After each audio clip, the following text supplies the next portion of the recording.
আসসালামু আলাইকুম। Welcome to theme দোকান। তো থিম দোকান থেকে যারা লারাবেল ওয়েবসাইটে সোর্স কোড নিয়েছেন তারা কিভাবে আপনাদের ডোমেইনে অথবা হোস্টিং ইনস্টল করবেন সেটা আমি এই ভিডিওতে দেখাবো।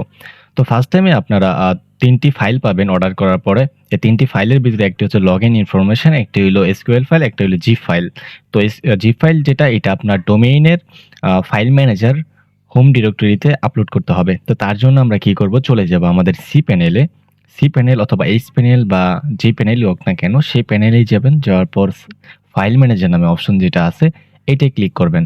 দেন ফাইল ম্যানেজারে যাওয়ার পর এখান থেকে পাবলিক হাইফেন এইচটিএমএল যেটা আছে এটাই যাবেন। যাওয়ার পর হচ্ছে আপলোডে ক্লিক করতে হবে।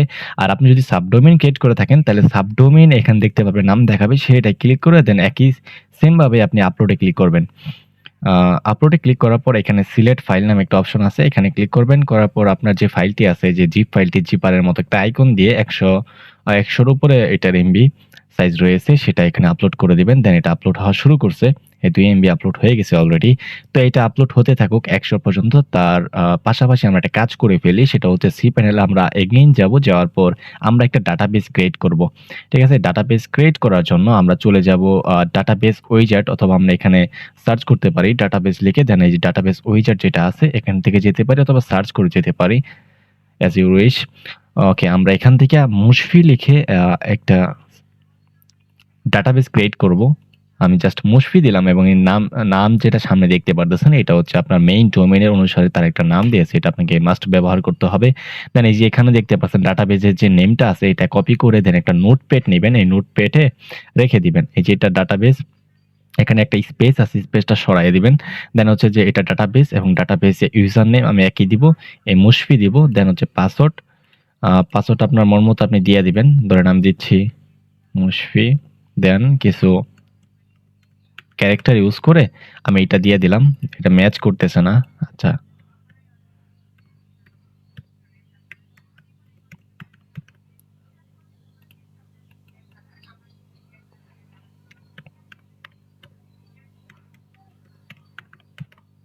এই যে এখন ঠিক আছে। তো এই পাসওয়ার্ড, এই যে এখানে ইউজার নেম এবং ডাটাবেস ইউজার নেম সেম রাখার চেষ্টা করবেন। ঠিক আছে? এটা কপি করে নিবেন। এই যে উপরে যেটা এটা কপি করছি, এটা কপি করে নোটপ্যাডে নিবেন। দেন পাসওয়ার্ড যেটা এটা কপি করতে পারবেন না, এটা আগে আপনি নোটপ্যাডে লিখবেন। লিখার পর এখানে এনে পেস্ট করে দিবেন।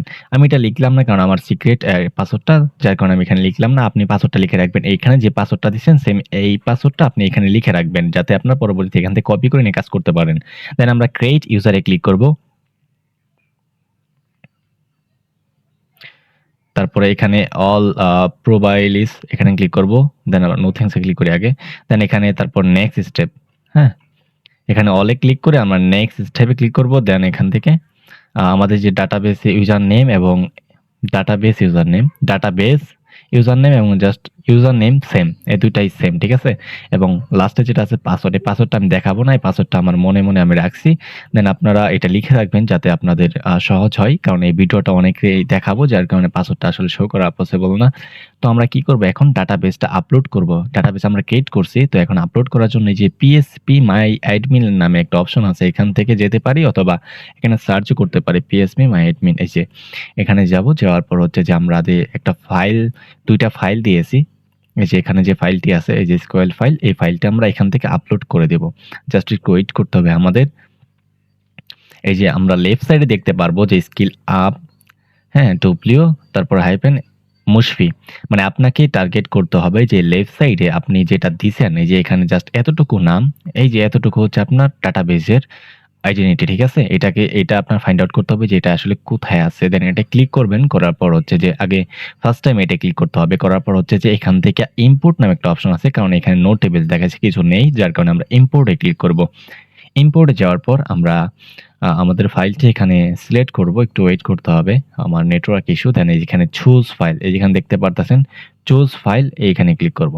চুজ ফাইলে ক্লিক করার পর এই যে উপরে যে ফাইলটি আছে স্কোয়েল ফাইল, এইটা আমরা ওপেনে ক্লিক করব। দেন এটা এখানে দেখেন ধরে নিচে, যে এখানে দেখতে পারতেছেন এটা দেখা যাচ্ছে। দেন আমরা একটু নিচের দিকে স্ক্রল করে ইম্পোর্ট নামে একটা অপশন আছে, এই ইম্পোর্টে ক্লিক করব। তাহলে দেখব আমরা যে এই ফাইলটি ইম্পোর্ট হয়ে গেছে। একটু ওয়েট। এই দেখেন import has been successfully finished. এখানে দেখতে পাচ্ছেন সব এখানে চলে আসছে। এগুলো ইম্পোর্ট হয়ে গেছে। দেন আমাদের এখানে আর কোনো কাজ নেই। এটা আমরা ডিলিট করে দেই। পরবর্তীতে যেটা cPanel এ আমরা এই যে আপলোড করছি এটা প্রায় 91% হয়ে গেছে। তো এটা 100% হওয়ার পর আমাদের ওয়েবসাইটে কাজ শুরু করব। এখন যদি আমাদের ওয়েবসাইটটা দেখি, এই যে ওয়েবসাইটে আমরা কাজ করব এটা দেখতে পারতেছেন এখনো কিছুই আসে না। এটা জাস্ট ফরবিডেন লেখা আছে 413 এরর দেখা যাচ্ছে। তো এটাই আমরা রান করব। এই কারণে আমরা এটাই চলে গিয়ে আমরা এখানে ফাইল আপলোড করছি। এটা 100% হলে আমাদের কিছু কাস্টমাইজ করতে হবে। সেটা আমি দেখাইতেছি কি করবেন। এই যে কমপ্লিট হয়ে গেছে। দেন এখানে গ্রিন অপশন আসবে একটা। গ্রিন অপশন আসলেই আমরা ফাইল ম্যানেজার আবার চলে যাব। একটু ওয়েট করি আমরা। এই যে গ্রিন হয়ে গেছে, কমপ্লিট দেখাইতেছে। দেন আমরা কি করব? এটা কেটে দিব। এটা আমাদের প্রয়োজন নেই। দেন আমরা এই ফাইল ডিরেক্টরিতে ছিলাম অথবা আমরা এগেইন এখান থেকে ফাইল ম্যানেজারে যেতে পারি। যেভাবেই যান ফাইল ম্যানেজারে আপনাকে যেতে হবে। এখানে ফাইল ম্যানেজার কোথায়? এই যে ফাইল ম্যানেজার এখানে ক্লিক করলে এখানে চলে আসবে। দেন এই যে public.html এখানে যাওয়ার পর যে ফাইলটি সিলেক্ট করে দেন মাউসের লেফট সাইডে ক্লিক করে এক্সট্রাক্টে ক্লিক করে এক্সট্রাক্ট ফাইলে ক্লিক করব। তাহলে এগুলো এখানে চলে আসবে। একটু ওয়েট করতে হবে আমাদের। এই যে এখানে সব চলে আসছে। এখানে দেখতে পাচ্ছেন অল চলে আসছে। তো আমরা এখন কি করব? এখানে যে জিপ ফাইলটি আছে আমাদের যেটা মাত্র আমরা এক্সট্রাক্ট করলাম এটা তো আমাদের আর প্রয়োজন নেই। তার জন্য আমরা কি করব? এই ডিলিটে ক্লিক করে এই ফাইলটি 150 এমবি যে ফাইলটি আছে এই ফাইলটি আমরা ডিলিট করে দেব। দেন আমরা কি করব? এখানে .env যে ফাইলটি আছে এই ফাইলটি যদি আমরা না দেখতে পাই তাহলে এখানে তো দেখা যাচ্ছে বাট আপনার ক্ষেত্রে যদি না দেখা যায় তাহলে এই সেটিং এ ক্লিক করবেন। দেখেন এই যে রাইট সাইডে একদম কর্নারে সেটিং এ ক্লিক করে দেন এই শো হিডেন ফাইল যদি আনটিক থাকে তাহলে টিক দিয়ে সেভ চেঞ্জে ক্লিক করবেন তাহলে এগুলো সব ফাইল চলে আসবে। দেন এই যে .env যেটা আছে এটা ক্লিক করে আপনি এডিটে ক্লিক করবেন। যেহেতু আমার দেখা যাইতেছে এই কারণে আমার ওটা করতে হয় নাই। তো আপনার ক্ষেত্রে দেখা গেলে কিছু করার দরকার নাই। জাস্ট .env ফাইলটি এডিটে ক্লিক করবেন। করার পর হচ্ছে যে এখান থেকে এই যে দেখেন ডাটাবেস একটু আমি জুম করে দেখাই যে এখানে দেখতে পাচ্ছেন ডাটাবেস ইউজার নেম। এই যে ইউজার নেমটি যে দিয়েছিলেন আপনি সেটি এখানে কপি করবেন। এখানে যে নোটপ্যাডে নেওয়া রাখা ছিল। দেন আমি এখানে কপি করে ডাটাবেস নেম এবং ডাটাবেস ইউজার নেম কিন্তু আমাদের সেম ছিল। আর পাসওয়ার্ডটা ছিল কি? পাসওয়ার্ড যেটা আপনি দিয়েছিলেন সেটা এখানে দিয়ে দিবেন। ঠিক আছে? পাসওয়ার্ড ওই যেটা আমি বলছিলাম আপনি নিজে লিখে রাখবেন এখানে। আমি তো লিখে রাখি নাই। তো পাসওয়ার্ডটা হচ্ছে আমার মেইনলি এইটা। ঠিক আছে? তো এই পাসওয়ার্ডটা আপনি লিখে রাখবেন। দেন কি করবেন? এই ৩ টা জিনিস চেঞ্জ করলেন। ডাটাবেস, ইউজার নেম, পাসওয়ার্ড এবং হচ্ছে আপনাকে যেটা করতে হবে অ্যাপ ইউআরএল। এই যে এখানে অ্যাপ ইউআরএল দেখতে পারতেছেন না?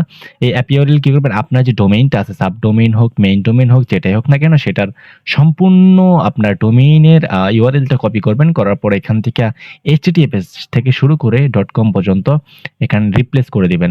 দেন এখানে দেখতে পাচ্ছেন অ্যাপ নেম এখানে মুশফি মার্ক দেওয়া আছে। এখানে আপনি চেঞ্জ করে আপনার এই এতটুক জায়গার ভিতরে জাস্ট এতটুক জায়গার ভিতরে যে এখানে দেখতে পাচ্ছেন ২ টা আইকন আছে ২ পাশে এগুলো চেঞ্জ করবেন না। জাস্ট এই মাঝখানে যে নামটা আছে এগুলো চেঞ্জ করে দিবেন আপনার ব্র্যান্ড নাম অনুসারে। দেন আপনি সেভ চেঞ্জে ক্লিক করবেন। সেভ চেঞ্জে ক্লিক করার পর এখানে যদি আমরা রিফ্রেশ দিই এখন তাহলে আমাদের সাইটটি কিন্তু চলে আসবে। এই দেখেন চলে আসছে। আমাদের সাইটটি সুন্দরভাবে চলে আসছে। আমাদের আর কিছু প্রয়োজন নেই। আমরা জাস্ট এখান থেকে এটা কেটে দিব। আমাদের আর কিছু দরকার নেই। এখন যদি আমরা সাইটটা দেখি কিরকম? এই সাইটে দেখতে পাচ্ছেন ইজি কাজ করা শুরু করছে। তো আশা করি বুঝতে পারছেন। তো এখন অ্যাডমিন প্যানেলে কিভাবে ঢুকবেন সেটা তো আপনার ডেভেলপার অথবা যদি আপনি আমার কাছ থেকে নিয়ে থাকেন তাহলে আমি তো বলেই দিব যে এটা কিভাবে ঢুকতে হবে। এই যে admin/ড্যাশবোর্ড একেক ওয়েবসাইটের জন্য একেক রকম। দেন এখানে পাসওয়ার্ড দিয়ে আপনাকে লগইন করতে হবে। তো এটা আমি দেখাইলাম না এখানে। যাই হোক এখানে দেখতে পাচ্ছেন যে এই সোর্স কোডটি আমি করে দেখাইছি। যদি এই সোর্স কোডটি আপনার প্রয়োজন পড়ে তাহলে আমার themedokan.com ভিজিট করতে পারেন। আপনারা চাইলে গুগলে সার্চ করতে পারেন থিম দোকান লিখে। দেন আপনারা ওয়েবসাইটটি পেয়ে যাবেন। এই যে থিম দোকান লিখে সার্চ করার পরে এই যে এখানে দেখতে পাচ্ছেন থিম দোকান নামে একটা ওয়েবসাইট চলে আসছে। এখান থেকে লারাভেল সোর্স কোড প্রায় ৬০টি সোর্স কোড রয়েছে পিএইচপি সহ। তো আপনার ৬টি লারাভেল সোর্স কোড রয়েছে। সেখান থেকে আপনার যেটা ভালো লাগে সেটা আপনি নিতে পারেন। ঠিক আছে? তো এখানে আরো অনেক সোর্স কোড আছে যেমন আছে বিজলি মার্ট। হ্যাঁ, এটা হচ্ছে ৳৫,৯৯৯ ওনারা সেল করে ৳৩০,০০০ ৳২০,০০০। তো এইটার ডেমো দেখতে এই যে ডেমো ওয়েবসাইট বা অ্যাডমিন ড্যাশবোর্ড সব দেওয়া আছে। আপনারা চাইলে এখান থেকে ইজিলি আ ওয়েবসাইট অর্ডার করতে পারেন। এবং সেটআপ করবেন কিভাবে সেটা আমি দেখাই দিলাম। সব লারাভেল ওয়েবসাইট মূলত এভাবেই সেটআপ করা হয়। আপনারা যদি এই ভিডিওটি সম্পূর্ণ বুঝে থাকেন তাহলে আশা করি বুঝতে পারছেন যে এই লারাভেল ওয়েবসাইটগুলো আপনারা কিভাবে ইনস্টল করবেন অথবা আপনার ডোমেইনের হোস্টিং এর সাথে কিভাবে সেটআপ করবেন। তো আশা করি বুঝতে পারছেন। ভিডিওটি ভালো লাগলে অবশ্যই একটি লাইক কমেন্ট করবেন। আসসালামু আলাইকুম।